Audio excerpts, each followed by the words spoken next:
Praise the lord. ప్రభునందు ప్రియులారా, ప్రభువైన యేసుక్రీస్తు వారి యొక్క శ్రేష్ఠమైన నామమున శుభములు వందనాలు తెలియజేస్తున్నాను. రండి ప్రియ దేవుని జనాంగమా, ఆదికాండము 6వ అధ్యాయం 2వ వచనము ప్రకారముగా దేవుని కుమారులు నరు కుమార్తెలు చక్రవారిని చూచి తమ మనసుకు వచ్చిన స్త్రీలను పెండ్లి చేసుకున్నారు అన్న మాట 2వ వచనం ఉంటుంది. 4వ వచనంలో వారికి పిల్లలు కన్నారు, పూర్వమందు పేరు పొందిన సూర్యులు వీరే అని 4వ వచనంలో ఉంటుంది. అయితే ఈ మాటకు రాంగ్ ఇంటర్ప్రిటేషన్స్ వెళ్ళిపోయి అదే వాదన పరిగణలోకి తీసుకుంటున్నారు. ఆ వాదనను పరిగణలోకి తీసుకొని ఏం చేస్తున్నారటంటే అనేకులైన దేవుని బిడ్డలను వాక్యము వెలుగులోకి తీసుకురాకుండా వాక్యమును పాడు చేసే ఈ సందర్భాలను తీసుకొస్తున్నారు. ఇప్పుడు వారు వేసే ముద్రకి ఏంటట, అప్పుడు దేవుని కుమారులు అనగా దేవదూతలు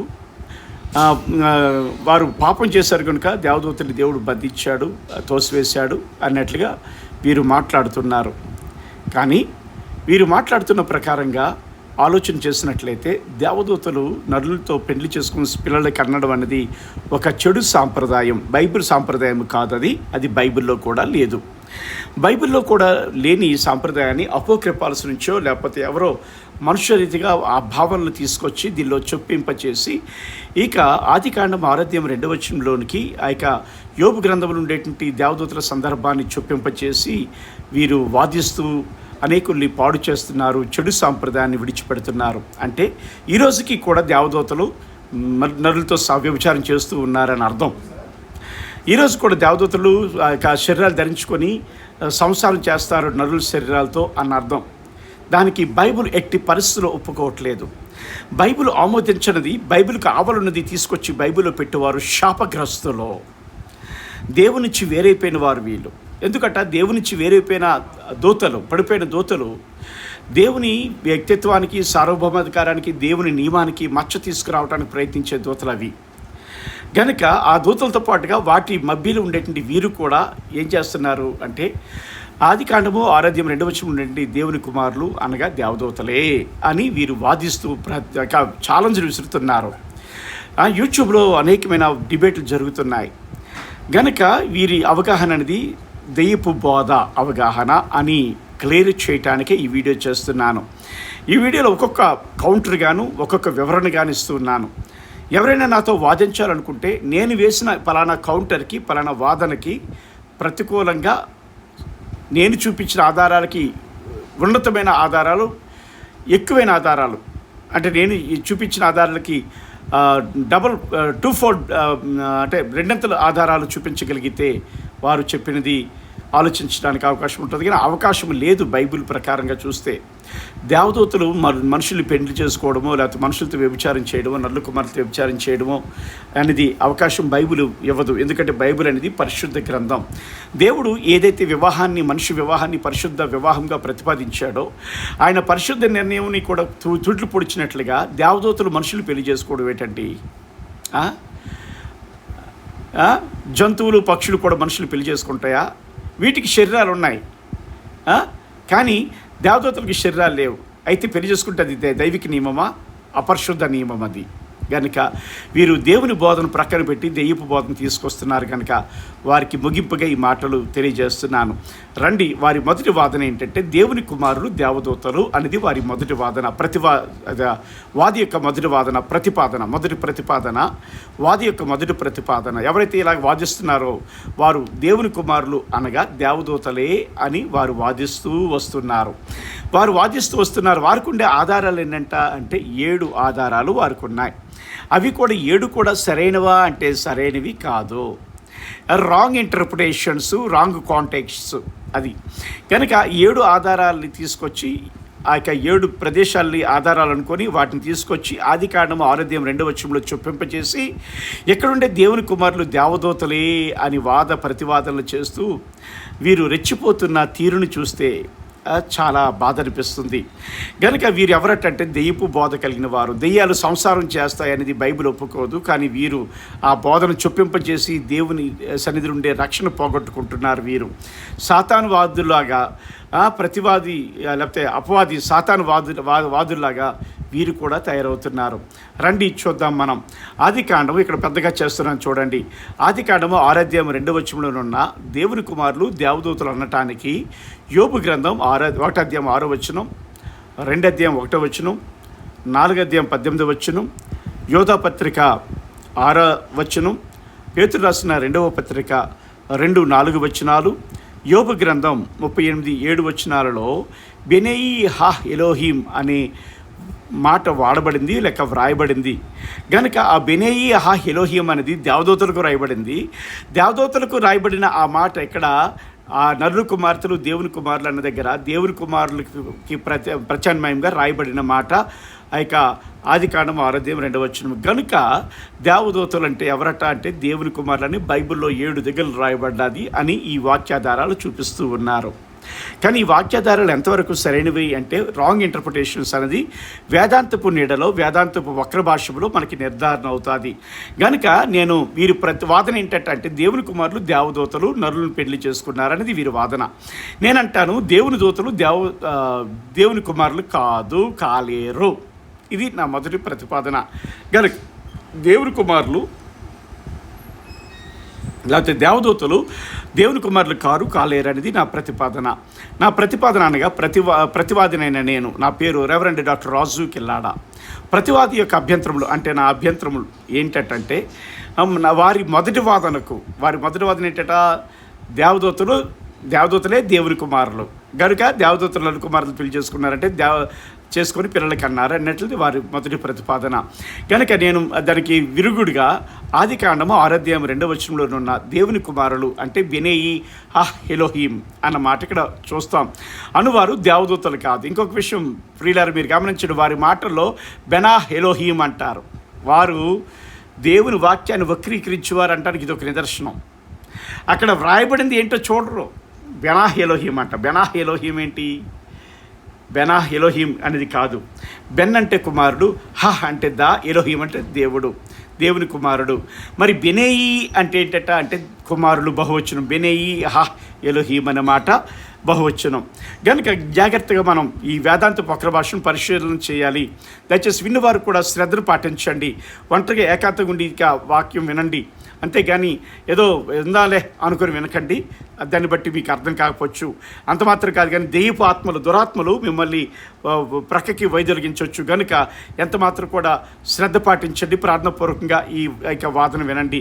ఎందుకంటే దేవుని దైవత్వానికి దేవుని సార్వభౌమ అధికారానికి మచ్చ లేనట్లుగా మనం ఆలోచించాలి తప్ప మచ్చ తీసుకొచ్చే వీరి బోధనలు మనం ఫాలో అవ్వకూడదు. ఓకేనా? సరే, ఇప్పుడు ఏంటంటే బెనయి హా ఎలోహీం అనేవారు దేవదూతలు కాదు అని నా యొక్క వాదన. నేను చూపించిన వాదనలో ఆధారాలతో సహా నా 9 వివరణలు ఉన్నాయి. 5 కౌంటర్లు నావి ఉన్నాయి. నేను ఇచ్చాను. నా వివరణలలో వాక్యాధారాలు ఉన్నాయి. నా కౌంటర్లలో కూడా వాక్యాధారాలు ఉన్నాయి. కనుక ఈ 9 వివరణలు 5 కౌంటర్లు ఉన్నాయి.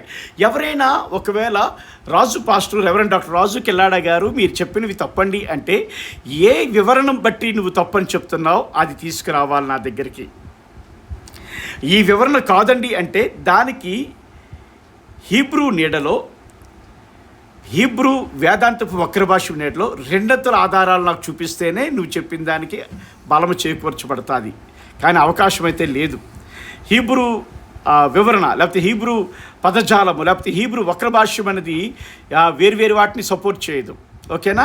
కాబట్టి నా 9 వివరణలు మరియు నా 5 కౌంటర్లు, ఒక్కొక్క కౌంటర్ ఏ కౌంటర్కి నువ్వు నన్ను వ్యతిరేకిస్తున్నావు అనేది చెప్పగలగాలి. ఆ కౌంటర్లకి నీకు ఆధారాలు ఏంటో చెప్పగలగాలి.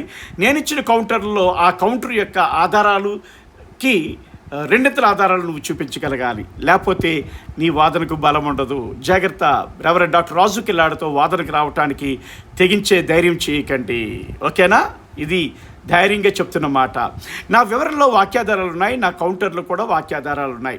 సరే, ఇప్పుడు చూద్దాం.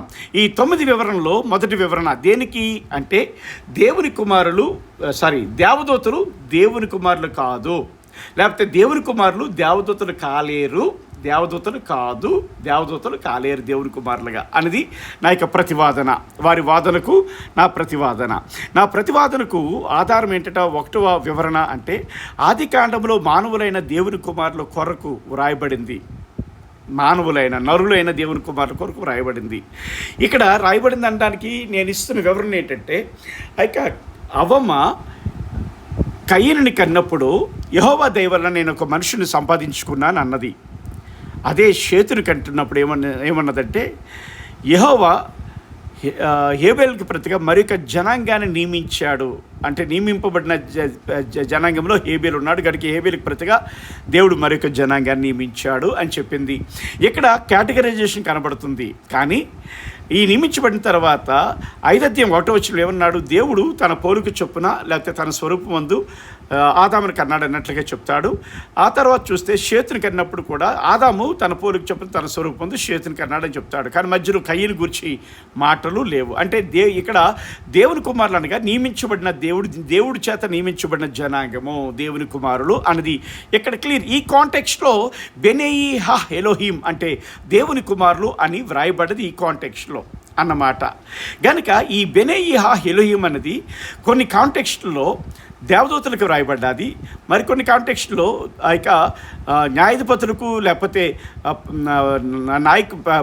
రాజులకు, పూర్వకాలపు రాజులకు రాయబడిన మాటగా కూడా అక్కడ మనం పరిగణించవచ్చు. ఏదేమైనప్పుడు కూడా 5 మార్లు మాత్రమే ఈ మాట బైబిల్లో వాడబడ్డాది. వీరేం చేస్తున్నారంటే దేవదూతలకు వాడబడిన మాటను తీసుకొచ్చి ఆది కాండము 6వ అధ్యాయం 2వ వచనంలో చొప్పింపచేస్తున్నారు. ఓకేనా? సరే, యోబు గ్రంథం 1వ అధ్యాయం 6వ వచనంలోని బెనేయి హా ఎలోహిం అనేవారు దేవుని అధికారం క్రింద ఉన్న దేవదూతలుగా కనిపిస్తారు. దేవుని అధికారం క్రింద ఉన్న దేవదూతలుగా కనిపిస్తారు. మరి ఒకవేళ పడిపోయిన దేవదూతలకు కూడా బెనేయి హా ఎలోహిం ఆపదించబడతాది అనుకున్నట్లయితే మరి అక్కడ ఆది కాండము 6వ అధ్యాయం 4 నుంచి 6 వచనాల్లో ఉండేటువంటి లేకపోతే ఆ అధ్యాయంలో ఉండేటటువంటి అపవాది అంటే లూసిఫర్ లేకపోతే అపవాదిని దేవుడు ఎందుకు అక్కడ దేవుని కుమారుడని మెన్షన్ చేయలేదు? అక్కడ ఎందుకు మెన్షన్ చేయలేదు? అపవాది అన్నాడు వాడిని దేవుని అధికారం క్రింద దేవుని చిత్తంలో దేవదూత తమ స్వచిత్తంకి కాకుండా దేవుని చిత్తానికి కట్టుబడి ఉండేటువంటి ఆ డివైన్ బీయింగ్స్ అనబడిన దేవదూతలు వేరు, ఈ పడిపోయిన దూతలు వేరు. వీరు అపవాది దూతలు, చెడిపోయిన దూతలు, పడిపోయిన దూతలు వీరు వేరు. ఇంకొక కేటగిరీ ఉందండి. ఏంటంటే యోధ గ్రంథంలో కానీ పేతురు గ్రంథంలో కానీ వ్రాయబడిన దేవదూతలు ఎవరట అంటే యోధ పత్రిక 6వ వచనములో వ్రాయబడిన దేవదూతలు ఎవరట అంటే మాల్ అఖీం అనే మాట అక్కడ వ్రాయబడింది తప్ప బెనేయి హా ఎలోహిం అనే మాట అక్కడ వారికి రాయబడలేదు. మాల్ అఖీం అనే మాట అక్కడ వ్రాయబడి ఉంది.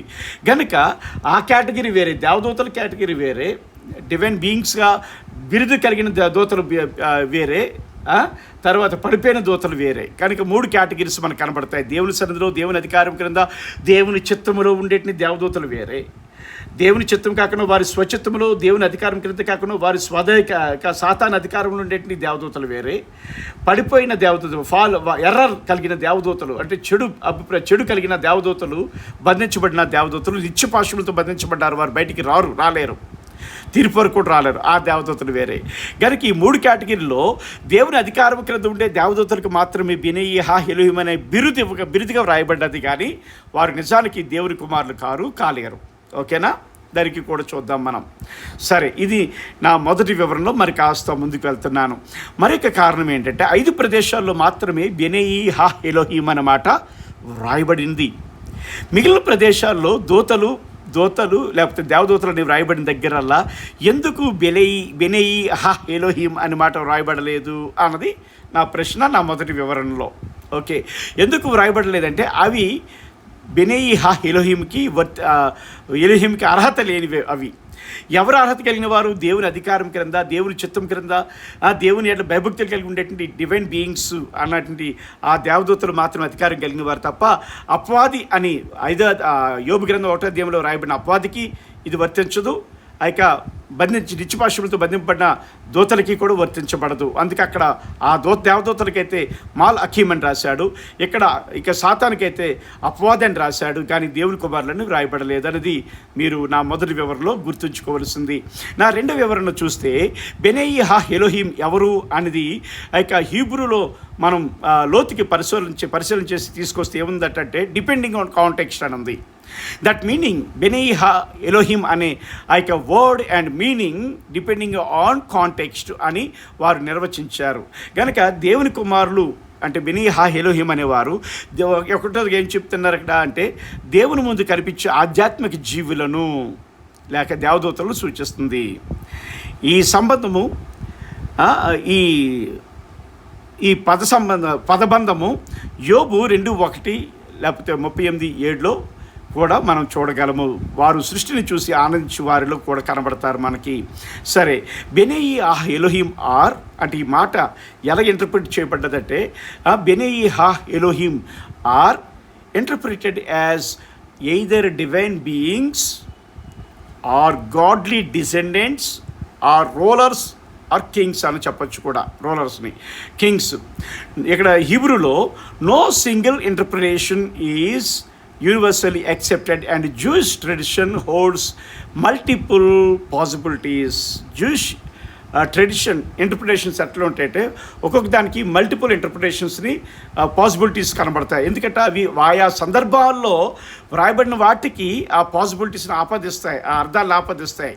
కాబట్టి ఆ Sons of God this phrase has 3 major interpretations according to the Hebrew. మొదటిది ఏంటంటే ఏంజలిక్ బీయింగ్స్ అంటే డివైన్ బీయింగ్స్ అని అంటారు. ఏంజలిక్ బీయింగ్స్, ఈ ఏంజలిక్ బీయింగ్స్ ఏంటంటే యోబు గ్రంథం 1:6, 2:1, 38:7 ఇక్కడ ఆ సందర్భంలో వాటికి టైటిల్గా ఇవ్వబడింది. తర్వాత ఆదికాండము 6:2 డిసెండెంట్స్ ఆఫ్ సేత్ అంటే ఏ గాడ్లీ లైన్ అనేది మనకి కనబడుతుంది. 5:1 నుండి మనం నోవాహు వరకు చూస్తుంది గాడ్లీ లైన్గానే కనబడుతుంది. దైవిక భీతి, దైవిక భయము, దైవిక లక్షణాలు, దైవిక వ్యక్తిత్వము వాటిని కలిగి జీవించాలనే తాపత్రయం కలిగిన హానోకు, నోవాహులు కనబడతారు. అంటే ఈ గాడ్లీ లైన్ని కూడా డిసెండెంట్స్ ఆఫ్ సేత్ అంటే ఈ సందర్భంలో కూడా ఈ మాట ఆపాదించబడుతుంది. ఎవరికి? Descendants of సేత్కి.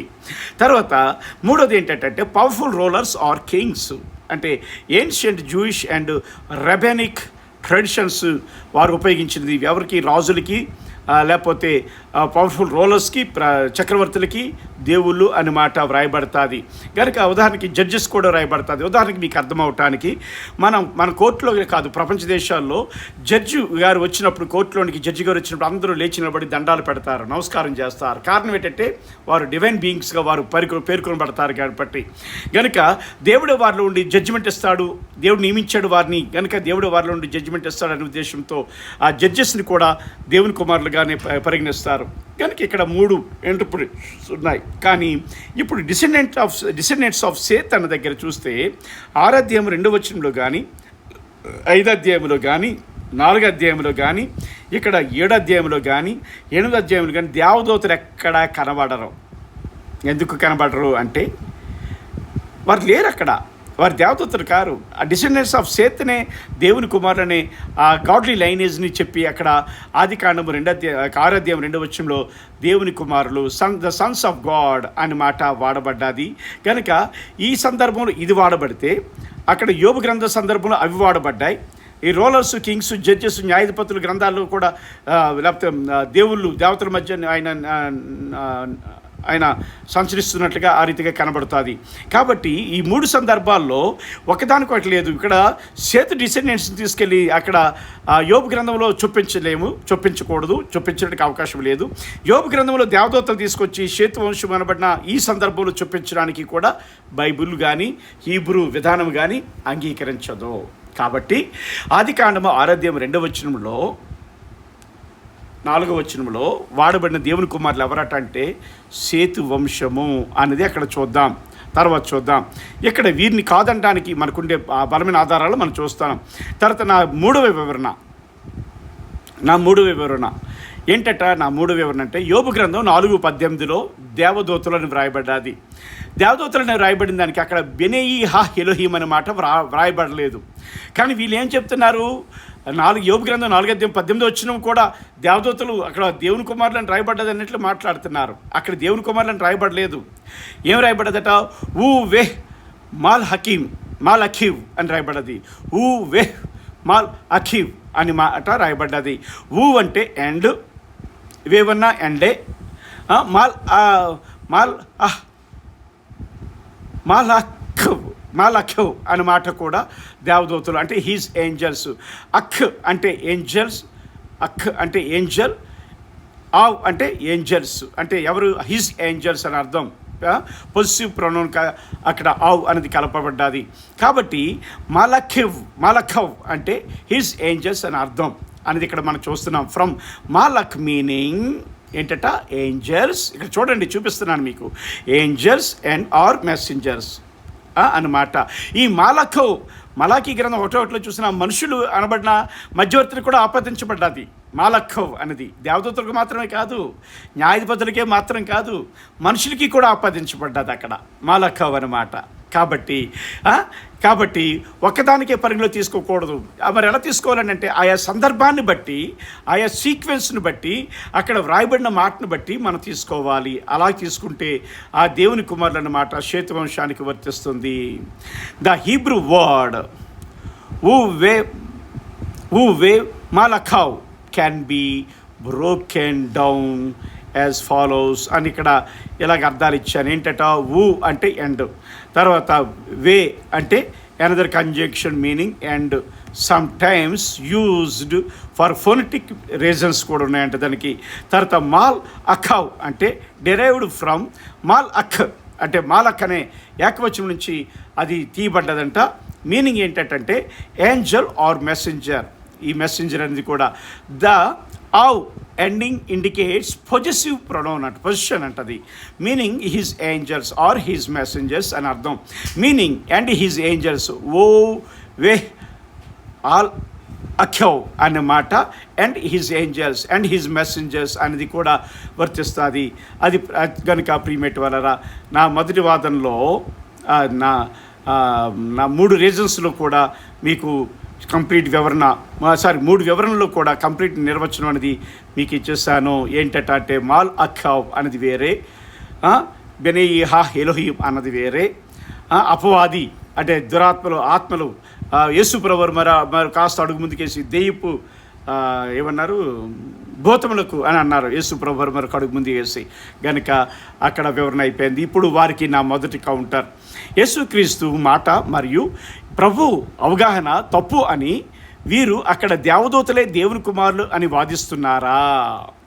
ఏంటండి చూడండి, ఇక్కడ రాశాను కదా, మీకు కనబడుతుంది. ఇదిగోండి మై కౌంటర్ 1 అనేది చూపిస్తున్నాను. ఏంటిది? యేసుక్రీస్తు మాట మరియు ప్రభు అవగాహన తప్పు అని మీరు అక్కడ దేవదూతలే దేవుని కుమారులని వాదిస్తున్నారా అని వారికి కౌంటర్ ఇస్తున్నాను నేను నా కౌంటర్ 1లో. ఎందుకంటే నా కౌంటర్ 1లో ఆ మాట అనడానికి ఎందుకంటే యేసు ప్రభువారు అనే మాట లూకాసు సువార్త 17:26-27 వచనంలో జనులు అని యేసు ప్రభువారు సంబోధించారు. కానీ దేవదూతలను ఎక్కడ సంబోధించలేదు. ఎందుకు దేవదూతలను సంబోధించలేదు అక్కడ లూకాసు సువార్త 17:26-27 అంటే అక్కడ దేవదూతలు లేరు గనుక యేసు ప్రభువారు దేవుడు, ఆయన నియమించిన వాడు. ఆయన అక్కడ జనులు అంటున్నాడంటే దేవదూతలు ఉన్నారో లేరో ఆయనకి తెలియదా? ఆయన అవగాహన తప్ప? చూడండి, చదువుతానండి. ఏం రాయబడ్డదంటే నోవాహు దినములలో జరిగినట్టు మనుష్య కుమారుని దినముల్లోనూ జరుగును. అంటే నోవాహు దినములో జరిగినట్లంటే నోవాహు వాడలోనికి ముందే దినములు అని అర్థం. చూడండి, అక్కడ కూడా వివరణ ఇచ్చాడు. నోవాహు వాడలోనికి వెళ్ళిన దినము వరకు అంటే నోవాహు దినములు, శ్వేతవంశపు దినములు అని అర్థం. నోవాహు దినములు వరకు అంటే జనులు తినుచు త్రాగుచు పెండ్లాడుచు పెండ్లికి ఇవ్వడుచు నుండిరి. అంతలో జలప్రలయం వచ్చి వారిని అందరినీ నాశనం చేశాను అని యేసు ప్రభువారు చెప్తున్నారు. ఇప్పుడు యేసు ప్రభువారు అవగాహన ఏంటట? దేవదూతలను ఎందుకు చెప్పలేదు అంటే అక్కడ దేవదూతలు లేరు. దేవుడు రాయించిన కాంటెక్స్ట్లో జనుల కోసమే, నరుల కోసమే రాయబడ్డది అది. నరుల కుమార్తె సంగతి పక్కన పెట్టండి, ముందు ఈ దేవుని కుమార్ అనే విషయం మనం ఉన్నాం, దాన్ని కూడా డీల్ చేద్దాం. కానీ ఇక్కడ యేసు ప్రభువారి అవగాహన, యేసు ప్రభువారి మాట ఏంటట అంటే జనులు పెండాడుచు పెండ్లికి ఇవ్వడుచు అనే మాట ఉంది.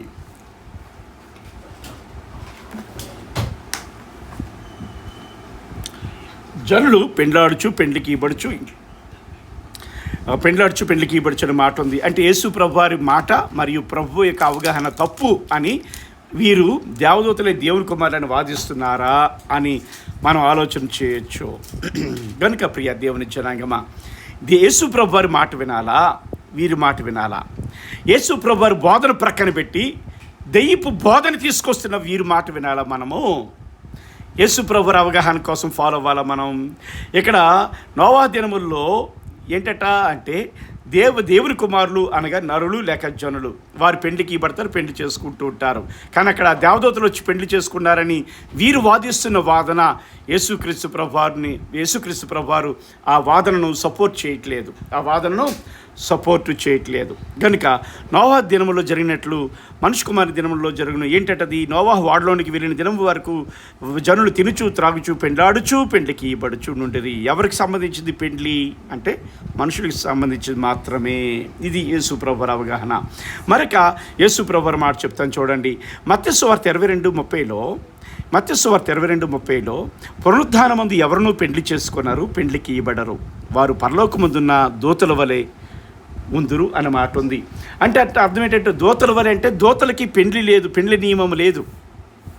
వీరు మనుషులైనప్పుడు కూడా పునరుద్ధానం దేహం ధరించుకొని ఆత్మ సంబంధమైన దేహం, మహిమ దేహం ధరించుకున్నట్టు వీరు దేవుని కుమారులు అనబడిన వీరికి కూడా దేవదూతల వలె ఉంటారు. అంటే పెండ్లికి ఇవ్వబడరు, పెండ్లి చేసుకున్నారు. పునరుద్ధానంలో ఎవరును అంటే మనుషులు కానీ దేవదూతలు కానీ, దేవుని కుమారులు అనబడిన వారు కానీ దేవదూతలు కానీ పరుణుద్ధాన శరీరములు కలిగిన వారు పెండ్లి చేసుకున్నారు, పెండ్లికి ఇవ్వబడరు అన్నట్లుగా ఇక్కడ వ్రాయబడింది.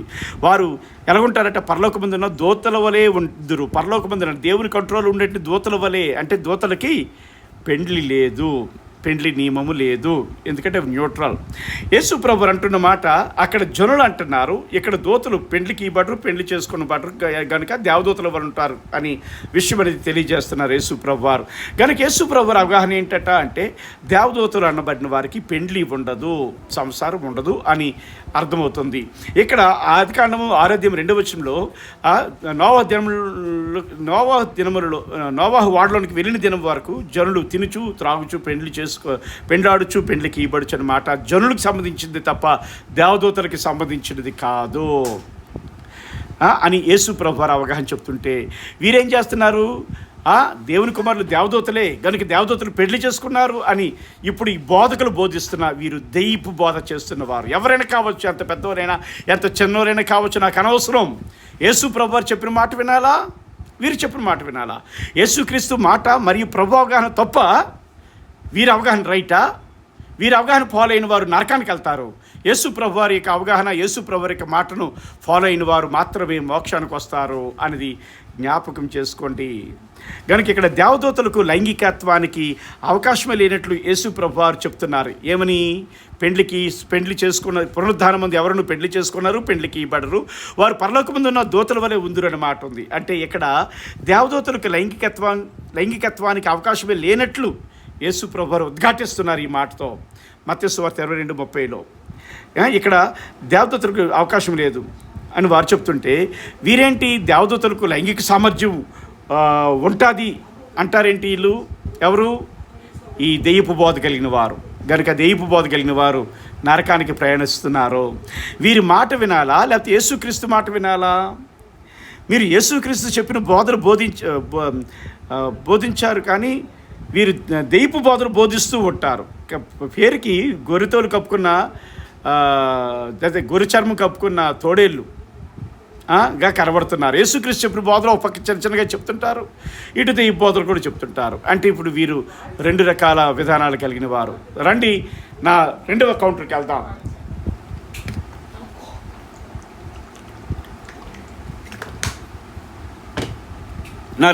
వెళ్దాం. ఒకవేళ బెనీయి హా ఎలోహిం అన్నటువంటి పేరు దేవుడు వారికి ఏర్పాటు చేస్తే దేవదూతలని వ్రాయబడిన దగ్గరల్లా బెనీయి హా ఎలోహిం అని ఎందుకు వ్రాయబడలేదు? ఎక్కడ అయ్యా దేవదూతలు దేవుని కుమారులని చెప్పి బోధించి దేవదూతలు నల్లు పెళ్లి చేసుకుని సంసారం చేసి పిల్లలు కన్నారని చెప్పిన బోధకులారా, దైపు బోధకులారా, వినండి ఏమని రాశారు ఇక్కడ అంటే రాయబడింది ఏంటంటే హా బెనెయి హా హెలోహీం, బెనెయి హా హెలోహీం అన్నటువంటి పేరు దేవుడు వారికి ఏర్పాటు చేసినట్లయితే దేవదూతలను రాయబడిన దగ్గరల్లా బెనెయి హా హెలోహీం అని ఎందుకు రాయించలేదు? ఎక్కడెక్కడ మీరు చెప్పిన యోబు గ్రంథం 4:18 15 ఆదికాండం 19:1 ఆదికాండం 19:15 ఆదికాండం 19:17 ఆదికాండం 18 తర్వాత 2 తర్వాత నిర్గమకాండం 23:20 20-23 ఉండేటువంటి దూతలకి బెనెయి హా ఎలోహిం అని ఎందుకు రాయించలేదు? నా రెండవ కౌంటర్ ఇది. నా వివరణ చూద్దాం రండి. నా 5వ వివరణ, ఈ రెండవ కౌంటర్లో ఉండేది 5వ వివరణ నుంచి స్టార్ట్ అవుతుంది వివరణ. ఇప్పటివరకు 4 వివరణలు చెప్పాను. ఇప్పుడు 5వ వివరణలు ఏంటంటే ఏంటి ప్రశ్న అంటే ప్రీమేట్ వాళ్ళరా ఏంటి ప్రశ్న అంటే దేవుడు మిగిలిన దగ్గరల్లా కూడా దేవదూతలు అన్ని రాయబడిన దగ్గరల్లా కూడా బెనెయి హా ఎలోహిం అన్నటువంటి మాటను ఎందుకు దేవుడు రాయించలేదు? ఉదాహరణకు యోబు గ్రంథం 4:18 15 తర్వాత ఆదికాండం 19:1 15 17 ఆదికాండం 18:2 తర్వాత నిర్గమకాండం 23 20-23 వీటిలో ఆ మాట ఎందుకు లేదు అంటే ఆ సందర్భాలను బట్టి బెనెయి హా ఎలోహిం అన్నది బైబిల్లో సుమారుగా 4 లేక 5 దఫాలుగా వ్రాయబడింది. వీరు అనుకున్నట్లుగా దేవదూతలకే బెనెయి హా ఎలోహిం అనేది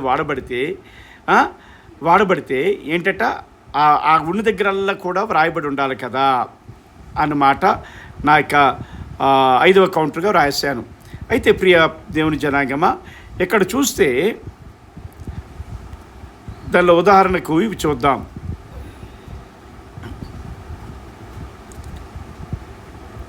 ఇది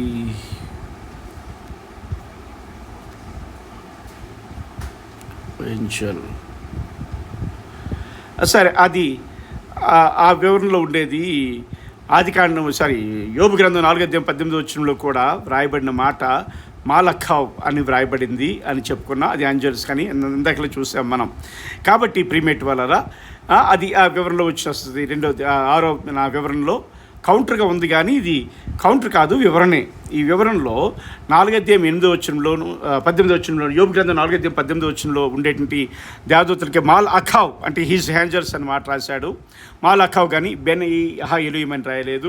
తర్వాత 19:1 ఆదికాండం 19:1 కానీ లేకపోతే ఆ యొక్క 15 కానీ 17 కానీ దేవదూత దగ్గర మాలక్ అని మాట రాయబడ్డది. కాబట్టి మాలక్ అనేది బెనెయి హా ఎలోహిం కాదు. బెనెయి హా ఎలోహిం వేరే, మాలక్ వేరే. కనుక నా 5వ వివరణ ఇది. తర్వాత నా 6వ వివరణకు వద్దాం. మిగిలిన దగ్గరలా దేవదూత అని వచ్చినప్పుడు ఏమొచ్చిందట? మాలక్ అని చెప్పాం కదా. పోనిది 5వ వివరణ అనుకుందాం, ఇది తీసేద్దాం, 5వ వివరణే అనుకుందాం. నా 5వ వివరణ అనుకుందాం, ఎందుకంటే దానికి సంబంధించింది ఉంది కదా ఇక్కడ. కనుక దీన్ని విభజించొద్దు, మళ్ళీ చూద్దాం. మిగిలిన దగ్గర దేవదూతని వచ్చినప్పుడు ద మీనింగ్ ఆఫ్ మాల్ అక్ అంటే మాల్ అక్ అంటే ఇక దేవదూత అని పదానికి దూత లేక దేవదూత అనేది వాడబడుతుంది. కనుక ఇదంట ఇంకొక మాట అన్నాడు నిర్వచకుడు. ఏమన్నాడు? ఇది మానవ దూతలుకి కూడా వాడబడుతున్నట్లుగా మలాకి 1:1 వ్రాయబడింది. మానవ దూతలు తర్వాత మరియు దైవిక జీవులు మరియు ప్రభువునకు కూడా ఉపయోగించబడ్డదట. ప్రభువునకు ఉపయోగించబడింది ఏమంటామట అంటే థియోఫానీ అంటాం. అది ఇంకొక దగ్గర రాశాను. అది ప్రభువునకు కూడా ఉపయోగించబడింది. దేవుడు కూడా దూతగా కనబడుతున్నాడట. దానికి థియోఫానీ అని మాట ఉంటుంది. ఆ సందర్భం కూడా మనం చూస్తాం. దీనికి సమానమైన ఎంజలోస్ అనే గ్రీక్ పదం నుంచి వచ్చింది ఈ మాలకు, దేవదూత అని మాట. తర్వాత మాలకి మన పేరు వీరికి వర్తించదు. ఎవరికి వర్తించదట? పడిపోయిన దూతలకు వర్తించదని చూసుకున్నాం. నిత్య పాశముల చేత బంధించబడిన దేవదూతలకు వర్తించదని చూసుకున్నాం. సాతానికి వర్తించదని చూసుకున్నాం మనం. ఎందుకంటే యోబు గ్రంథంలో సాతాను ఉన్నాడు, ఆ యొక్క దేవుని కంట్రోల్లో ఉన్న దేవదూతలు ఉన్నాయి. ఆ దేవుని కంట్రోల్లో ఉన్న దేవదూతలకి బెనెయి హా ఎలోహిం అని మాట వాడబడ్డది. ఇక సాతానికి అపవాది అని మాట వాడబడ్డది. కాబట్టి వారికి వర్తించదని చూసుకున్నాం. దేవదూతల భావన మాల్ అఖీం అంటే బైబిల్ సందర్భంలో లోతుగా పాతుకుపోయింది. దేవదూతలు దేవుడు తన ఉద్దేశాలు దేవుడు తన ఉద్దేశాలు నెరవేర్చడానికి సృష్టించిన ఆధ్యాత్మిక జీవులు. తరచుగా ఆయన సమక్షంలో దూతలు, యోధులు మరియు ఆరాధకులుగా వ్యవహరిస్తారు. అంటే ఆయనకు అధికారం క్రింద ఉన్నవారు. ప్రభు దూత మాల్ అక్ యాహ్వే అని కొన్నిసార్లు రాయబడుతుంది. అంటే థియోఫానీ అంటే దేవుడే దేవదూతగా కనిపించడంగా పరిగణించబడుతుంది హీబ్రూ ప్రకారంగా. కనుక నిర్గమకాండం 23-20 వచనంలో మాలక్ దూత ఎవరటంటే దేవదూత, దేవుడే ఆ దేవదూత. తర్వాత ఇక యాకోబుతో పోరాడిన దేవదూత ఎవరంటే దేవుడే ఆ దేవదూత. గనుక దాన్ని ఏమంటారంటే థియోఫానీ అనే మాట అక్కడ వాడబడింది. ఇదంతా కూడా దేవదూతల కోసం చెప్పిన మాటగా చూద్దాం మనం. మరి ఇప్పుడు థియోఫానీ అనే మాటకు ఏంటట హీబ్రూ టర్మ్స్ రిలేటెడ్ టు థియోఫానీ. థియోఫానీ అంటే దేవుడికి వాడబడిన దూత ఎవరట? దేవునికి. ఏంటి అక్కడ వాడబడ్డది? హెడ్గాలుట్ ఎలోహీం అంటే ద రెవరేషన్ ఆఫ్ గాడ్. హెడ్గాలుట్ ఎలోహీం అనేది కూడా దేవుని యొక్క ప్రత్యక్షతన ఇక్కడ సూచించబడుతుంది. తర్వాత ఇక్కడేమన్నాడట? హెడ్గాలుట్ యాహ్వే. హెడ్గాలుట్ యాహ్వే అంటే ద రెవరేషన్ ఆఫ్ యాహ్వే, యెహోవా యొక్క ప్రత్యక్షత. ఎలా ప్రత్యక్షపరచబడినా ఆయన ప్రత్యక్షతనే అంటారు. తర్వాత ఇక్కడ ఏమైనా వాడబడదట? ఏ విజన్ ఆఫ్ గాడ్, దేవుని దర్శనముని కూడా ఏమని వాడతారటంటే ఆ యొక్క థియోఫానీ అని వాడతారు. తర్వాత ఏముందట? కవోట్ యహ్వే అని మాట ఉంది. అంటే the glory of Yahweh often used to describe divine experiences. బహువచనం కనబడుతుంది అక్కడ. సచ్ యాజ్ ఇన్ ఎజ్కేల్ 1 ఉన్నట్లుగా కనబడుతుంది. అంటే థియోఫానీ అక్కడ బర్నింగ్ బుష్లో నుంచి మాట్లాడాడు కదా మోషేతో. నిర్గమకాండం 3:2-6 థియోఫానీ అంటే దేవుడు బర్నింగ్ బుష్లో నుంచి God appears to Moses in a burning bush. దాన్ని కూడా థియోఫానీ అంటారు. మౌంట్ సీనాయ్ ఎక్సోడస్ 19:16-20 అంటే నిర్గమకాండం 19:16-20 God reveals himself through fire, smoke and thunder. 3 రూపాల్లో దేవుడు కనబడినట్టుగా కనబడుతుంది మనకి అక్కడ. తర్వాత యెషయా గ్రంథం 6:1-5 వచనాల్లో యెషయా విజన్లు కూడా దేవుడు కనబడుతున్నాడు. దేవుని థియోఫానీ, దేవుని శిరూపులందరూ కూడా మీదకెళ్ళడం, దేవుని సింహాసనం, దేవుని అంగి, దేవరే పంచులు తగలడం అన్నీ కూడా. తర్వాత ఏంటంటే జేకబ్స్ రెస్లింగ్ అంటే ఆదికాండము 32:24-30 కనబడిన ఆ దేవదూత డివైన్ బీయింగ్ ఎవరట? ఆ మెన్గా మనుషుడిగా కనబడిన డివైన్ బీయింగ్ ఎవరట అంటే థియోఫానీ. అంటే మాలక్, అక్కడ మాలక్ అని రాయబడ్డది, మ్యాన్ అని రాయబడ్డది, మ్యాన్ అని రాయబడ్డది. దాన్ని ఏమంటారంటే థియోఫానీ అంటారు. కనుక మాలక్ అనే పదానికి దూత లేదా దేవదూత లేదా ప్రభు అని కూడా చెప్పొచ్చు, లేదా మనుషుడి యొక్క మధ్యవర్తిత్వం వహించే దూతని కూడా చెప్పొచ్చు మనుషుల్లో కూడా. కనుక దేవదూతను దేవుడు ఇజ్రాయేల్ను వాగ్దానం దేశానికి నడిపించడానికి, రక్షించడానికి మరియు నడిపించడానికి పంపాడు. ఆ దేవదూత ఎవరట అంటే ప్రీమేట్ వలరా ఆ దేవదూత ఎవరు? దేవుడే. ఎందుకంటే నా నామం అతనికి ఉన్నది అని చెప్పాడు అక్కడ నిర్గమకాండము ఆ యొక్క ప్రీమెట్ వలన నిర్గమకాండంలో మనం చూసుకున్న రీతిగా 23:21-23 వచనాల్లో అక్కడ ఉంటుంది. నా నామం ఆయనకున్నది. ఎవరట ఆ దూత అంటే? నా నామం ఆయనకున్నది. ఎవరికి ఉండాలి? దేవుని నామం దేవునికే ఉంటుంది తప్ప మిగిలిన దూతలకు ఉండడానికి వీల్లేదు. కనుక ఎవరు ఆయన? దేవుడే. మాలక్ అంటే థియోఫానీ. యెహోవా దూత మాలక్ యాహ్వే కొన్నిసార్లు దివ్య దృష్టిగా కూడా పరిగణించబడుతుందంట. దేవుడు దూతగా కనిపిస్తాడు, థియోఫానీ అన్నదానికి నిర్వచనం ఇది. నా యొక్క లోతైన హీబ్రూ పదజాలం నుంచి వివరణ థియోఫానీ అన్న మాటకు చూడండి. కాబట్టి ప్రియ దేవుని జనాంగమా, ఇప్పుడు వారి వాదన ఏంటి అంటే వారి వాదన బెనీహా ఎలోహీం అయితే ఆ మాట 5 దగ్గర ఎందుకు రాయబడాలి? ఇక్కడ రాయబడి దూత అనే దగ్గరల్లా కూడా ఆ మాట వాడబడాలి కదా. ఎందుకు వేరే మాట అంటే అక్కడ వారికి యోబు గ్రంథంలో ఉండేటువంటి వారికి దేవుడు ఇచ్చిన టైటిలే తప్ప వారు దేవుని కుమారులు కాదు. ప్లస్ ఆ సందర్భంలో వారికి అక్కడ టైటిల్గా ఇవ్వబడ్డది. ఇక్కడ ఈ సందర్భంలో షేతు వంశానికి డిసెండెంట్స్ ఆఫ్ షేతుకి ఈ సందర్భం ప్రకారంగా దేవుని దూతలని రాయబడ్డది. న్యాయాధిపతుల విషయంలో మాట్లాడినప్పుడు ఆ సందర్భం ప్రకారంగా న్యాయాధిపతులు కూడా దేవుని కుమారులుగా పరిగణించబడినట్లుగా కనబడుతుంది బైబిల్లో. కనుక సందర్భాలను మిక్స్ చేసి ఎక్కడిది అక్కడ తీసుకొచ్చి మీరు పెట్టడానికి ఎంత మాత్రం కూడా వీలు లేదు. కాబట్టి నా రెండో కౌంటర్ ముగిశాను. తర్వాత నా మూడో కౌంటరు, బెనేయి హా ఎలోహిం పేరు దేవదూతలకు వర్తించదు. కానీ మీరు అనుకున్నట్లుగా బెనేయి హా ఎలోహిం అనే బిరుదు పెట్టబడిన దేవదూతలు దైవిక బీజం కలిగిన దేవుని కుమారులు అని ఎక్కడైనా బైబిల్లో వ్రాయబడి ఉందా? సరే, మీరేమంటున్నారు? బెనేయి హా ఎలోహిం అన్నవారు దేవుని కుమారులే అని మీరు అంటున్నారు. దేవుని కుమారులే అని మీరు అంటున్నారు కనుక ఒకవేళ దేవుని కుమారులు అయితే వీరికి ఏముండాలట? దైవిక బీజం కలిగిన దేవుని కుమారులను నిరూపించబడి ఉండాలి కదా, వ్రాయబడి ఉండాలి కదా. దైవిక బీజం కలిగి ఉన్న దేవుని కుమారులని వ్రాయబడి ఉండాలి కదా. వ్రాయబడ్డదా బైబిల్లో ఎక్కడా అంటే ఎక్కడా వ్రాయబడి లేదు. చూద్దాం ప్రియా దేవుని జనాగమ, ఎక్కడా వ్రాయబడి లేదు. దేవదూతలు దైవిక బీజంతో పుట్టారని కానీ, దైవిక బీజం కలిగిన వారని కానీ దేవదూతల గురించి ఎక్కడ కూడా రాయబడలేదు. కానీ మనుషుల గురించి వ్రాయబడ్డది. దాని వివరణ చెప్తాను చూడండి. నా వివరణ 7 ఏంటంటే బెలోయి అహా ఎలోహిం అనే పేరు దేవదూతలకు వర్తించదు. కానీ మీరు అనుకున్నట్లుగా బెనీహా ఎలోహిం అనే పేరు బిరుదుగా పెట్టబడిన దేవదూతలకు దైవిక బీజం ఉన్నట్లు ఎక్కడా చెప్పబడలేదు బైబిల్లో. కానీ ఏంటట, మానవులకైతే దైవిక బీజము ఉన్నట్లుగా చెప్పబడింది. ఎవరట? ఆదాము సందర్భంలో దేవుని యొక్క స్వరూపము, దేవుని యొక్క పోలికలో చేయబడిన ఆదాము దేవుని కుమారుడు అనగా దైవిక బీజం కలిగిన వాడు. దేవుని కుమారుడిగా నిరూపించబడ్డాడు కూడా అక్కడ. అది కూడా నిరూపణలో తర్వాత మనకి వీడియో ఎక్కువైపోతుంది కనుక అది వివరించలేను. కనుక దేవుని కుమారుడికి ఆదాము నిరూపింపబడ్డాడు కనుక, కానీ నిరూపింపబడ్డాడు కూడా. కానీ ప్రియమేటి వల్ల అంటే ఆదాము దేవునికి బీజములు చేయబడ్డాడు. అంటే దేవుని బీజం అంటే ఏంటి గమనించండి. మట్టి ముద్దను తీశాడు దేవుడు, బొమ్మ చేశాడు, ఆదాముగా మనిషిగా చేశాడు, మేనగా చేశాడు. ఆ మేనగా చేసి దేవుడు తన ఊపిరిని ఆ మట్టి బొమ్మ యొక్క నాసికారంధ్రంలో కూదాడు. ఊదినప్పుడు ఆ ఊపిరి లోపలికి వెళ్ళి ఏం ఏర్పడ్డది అంటే జీవం ఏర్పడ్డది.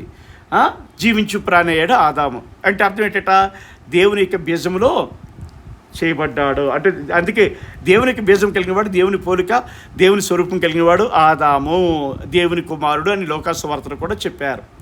కాబట్టి ప్రియమేటి ఆదాములు అది ఉంటే మరి దైవిక బీజం అని డైరెక్ట్గా రాయబడాలి కదండి అని మీరు అంటారేమో. రండి యోహాను రాసిన మొదటి పత్రిక 3వ అధ్యాయం. ఇక్కడ చూడండి, ఇది యోహాను రాసిన మొదటి పత్రిక 3వ అధ్యాయము 9-10 వచనాలు ఇలాగుంది. ఏముంది?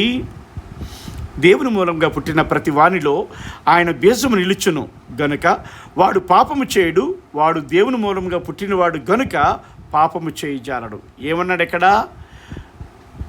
దేవుని మూలంగా పుట్టిన ప్రతి వానిలో ఆయన బీజము నిలుచును గనుక, బీజము నిలుచును గనుక వాడు పాపము చేయడు, వాడు దేవుని మూలంగా పుట్టినవాడు గనుక పాపము చేయజాలడు. చేసిన ఒకరు పడిపోయినా లేస్తాడు తప్ప పాపం ఉండిపోవడానికి ఇష్టపడ్డు అని అర్థం.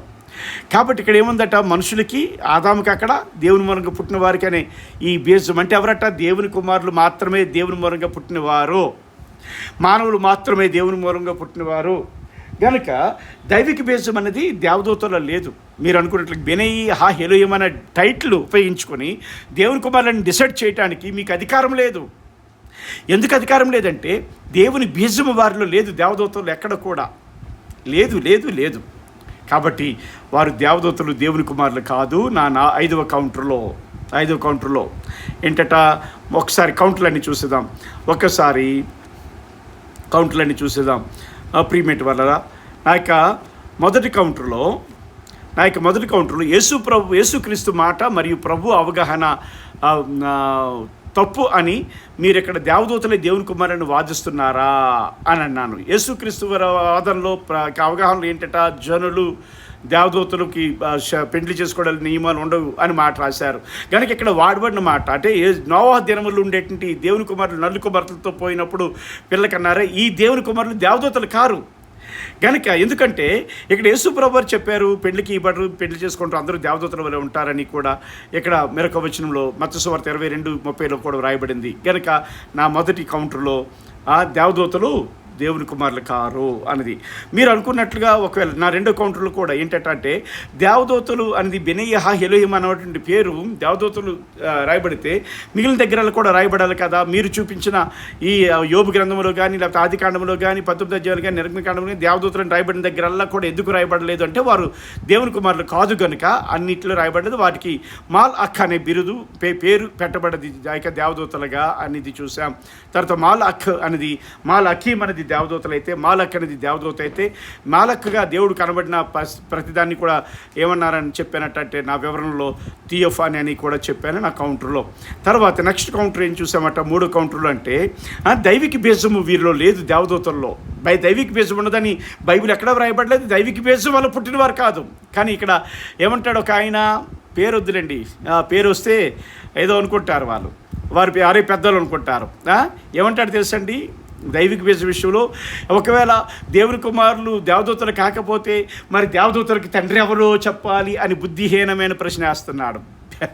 దేవదూతలకి తండ్రి అంటే తండ్రి అంటే కన్నబడిన వారు దేవదూతలు కాదయ్యా బాబు, అయ్యా తప్పుడు బోధకుడా, దేవదూతలకు తండ్రి ఎవరో మీరు చెప్పాలంటున్నారంటే, దేవదూతలకి తండ్రి అంటే దేవదూతలు ఏ బీజం వల్ల పుట్టినవారు కాదు, చేయబడిన వారు వాళ్ళు. అది తెలుసుకో. కాబట్టి దేవదూతలకి బీజము లేదని, మనుషులకే బీజం ఉందని యోహాను రాసిన మొదటి పత్రిక 3:9-10 చూసుకున్నాం మనం. ఆదికాండం 1వ అధ్యాయంలో 2వ అధ్యాయంలో ఆదాము చేయబడిన విధానం చూసుకున్నాం. 1వ అధ్యాయంలో 26-27 వచ్చిన మాట కూడా జ్ఞాపం చేసుకోవచ్చు. తర్వాత నా 4వ కౌంటర్కి వస్తే ఆదికాండం 6వ అధ్యాయం 2వ వచనంలో ఉన్న బెనేయి ఎలోహిం అన్న పేరు దేవదూతలకు వర్తించదు. కానీ మీరు అనుకున్నట్లుగా బెనోయి ఎలోహిం అన్న బిరుదు పెట్టబడిన దేవదూతలు దేవుని త్రిత్వం కలిగిన దేవుని కుమారులు అని బైబిల్లో ఎక్కడైనా వ్రాయబడి ఉందా? దేవుని త్రిత్వం కలిగిన దేవుని కుమారులు అని బైబిల్ ఎక్కడైనా వ్రాయబడి ఉందా అంటే ఎక్కడ త్రిత్వం కలిగిన దేవదూతలు అని లేదు. గనుక మరి అలాగే దేవుని కుమారులు అవుతారు. నిరూపించాలి కదా.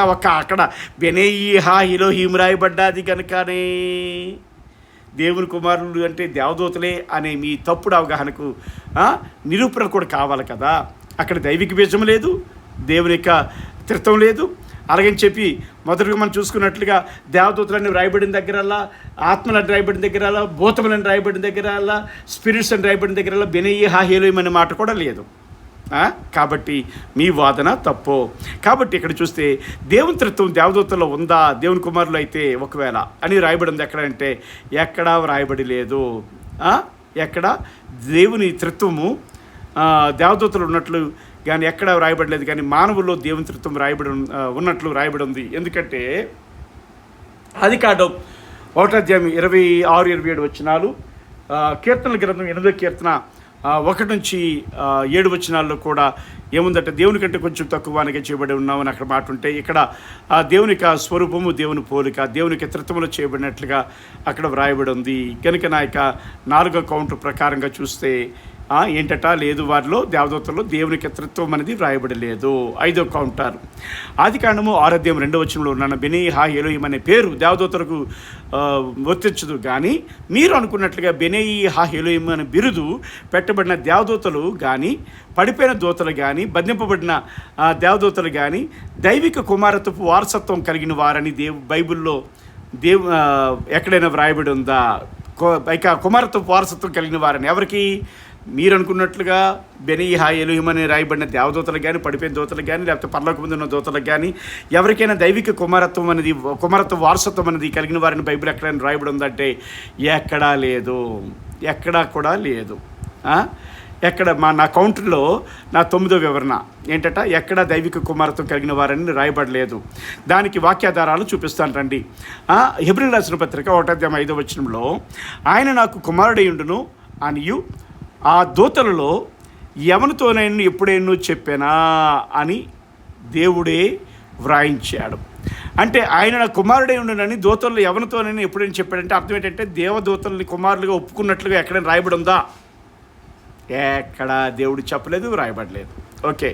తర్వాత హెబ్రీయులకు రాసిన పత్రిక 1:3లో నా కుడిపార్శ్వమందు కూర్చుండుము అని ఆ దూతలలో ఎవరి గురించి ఎప్పుడైనా చెప్పినా అని దేవుడే రాయించాడు. అంటే ఆ దూతల్లో ఎవరి గూర్చి ఎప్పుడైనా చెప్పాడా అని మనం ఆలోచన చేస్తే ఎవరి గూర్చి కూడా చెప్పలేదు.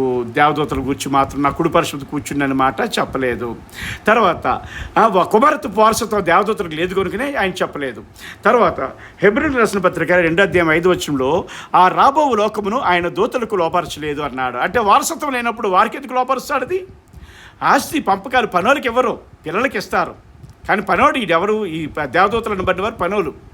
కనుక హెబ్రీయులకు రాసిన పత్రిక 2:5 ప్రకారంగా ఆ రాబో లోకమును ఆయన దూతలకు లోపరచలేదు అని మాట ఉంది. ఆ తర్వాత ఏముందట, హెబ్రీయులకు రాసిన పత్రిక 1:14 ప్రకారంగా పరిచారం చేయుటకే పంపబడిన సేవకులైన ఆత్మలు కారా అన్నాడు. అంటే వీళ్ళు పనోలు అని చెప్తున్నాడు తప్ప కుమారత్వపు వారసత్వం కలిగిన వాళ్ళని చెప్పట్లేదు. ఇక్కడ ఎవరని చెప్తున్నాడండి? పనోలని చెప్పబడ్డారు వీళ్ళు దేవదూతలని. తర్వాత హెబ్రీయులకు రాసిన పత్రిక 1:6 దేవుని దూతలందరూ ఆయనకి నమస్కారం చేయవలనని చెప్పుచున్నాడు. దేవుని దూతలందరూ నమస్కారం చేయాలి, ఎందుకంటే వారు పనోలు కాబట్టి.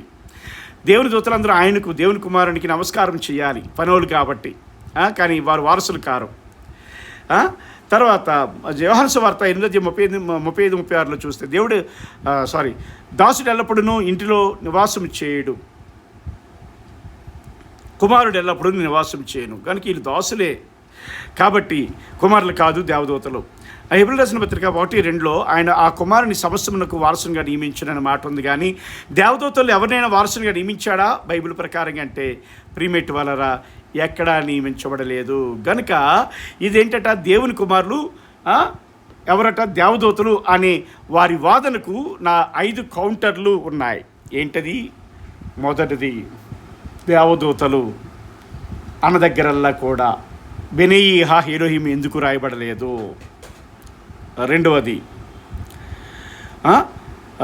కౌంటరు,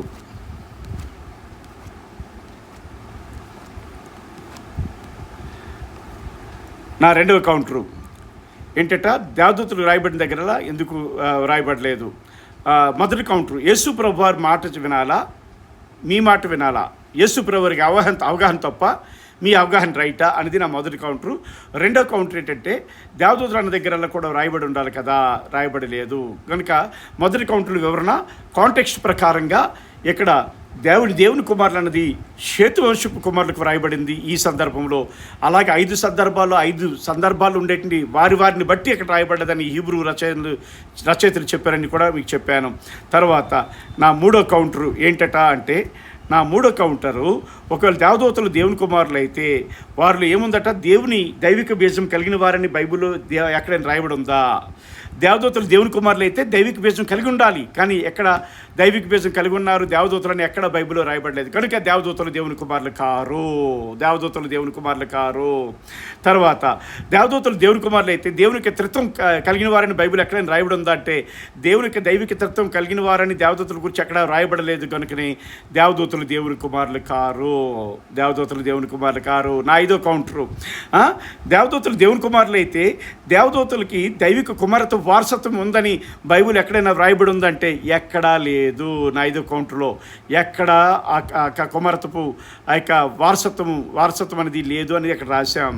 తర్వాత ఏంటంటే కుమారత్వ వారసత్వం లేదు అని మన 5వ కౌంటర్లో చూసుకున్నాం. కాబట్టి కుమారత్వ త్రిత్వం లేదు, కుమారత్వ బీజం లేదు, కుమారత్వ వారసత్వం లేదు, కుమారత్వపు సాక్ష్యం లేదు. ఇవేవీ లేకుండా యేసు ప్రభువారి యొక్క మాటల్లోని ఆ దేవదూతలకి స్థానం లేదు. ఇవేవీ లేకుండా ఎలాగున దేవుని కుమారులనుగా దేవదూతలని చెప్తారు మీరు? అవి వేరే సందర్భాల్లో వేరు వ్యక్తులకి కూడా రాయబడింది. జడ్జెస్కి రాయబడింది, రాజులకి రాయబడింది, తర్వాత దేవదూతలకి రాయబడింది, తర్వాత షేతు వంశానికి కూడా రాయబడింది. కాబట్టి మనుషులకి న్యాయాధిపతులుగా ఉండేటువంటి వారికి కూడా దేవుళ్ళని రాయబడ్డది. కాబట్టి దానికి మీరు పరిగణలో తీసుకుంటారు? కనుక మీ అవగాహన ఏంటట తప్పు అనేది మీకు తెలియజేస్తున్నాను. థ్యాంక్ యూ ప్రజలారా, ఈ మాటలు మీరు విన్నారు కనుక ఈ బోధ వేదాంతపు వక్ర భాష్యంలో నుంచి తీసుకొచ్చాను కనుక బైబిల్ ఆధారాలతో సహా చెప్పబడింది ఏంటట, దేవుని కుమారులు దేవదూతలు కాదు. సంపూర్ణ వేదాంతపు వక్ర భాష్యంలో పూర్తి ఆధారాలతో సహా వాక్యము మీకు ఇప్పుడు నేర్పించాను కనుక తప్పుడు దెయ్యపు బోధకులకి అవకాశం ఇవ్వకండి. Thank you. దేవుడు మిమ్మల్ని దీవించును గాక.